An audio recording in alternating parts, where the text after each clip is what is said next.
public एरि एरि एरि गायनाय बायदि जानो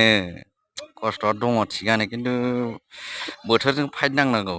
दा बाथ्राया जाहैबाय दैज्लाङाव टाइम मथे मोना नालाय अखाखौ एरि बायदि जाया आरोखि नै मा जालु रग' रग' एकदम बिदाङै बिदां आरोहाय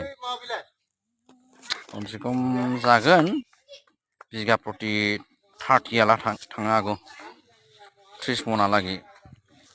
30-35सो बहननो हायाबा माथो लाब जानो एरिखौलाय बेबायदि जानानै मा नांगौ रग' रग' एरि एरि एरि नांगौबा कन्टेक्ट खालामदो उफायथ' गैला दैज्लां बोथोरावथ' टाइमाव माथो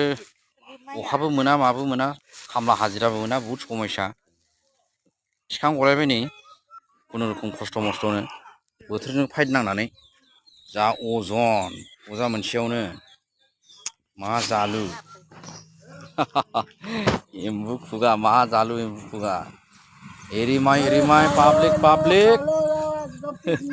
जायखिया बेखिनिखौ माबाबाय थिखांबाय बोसोरनि फानजासिगोन बेखिनियावनो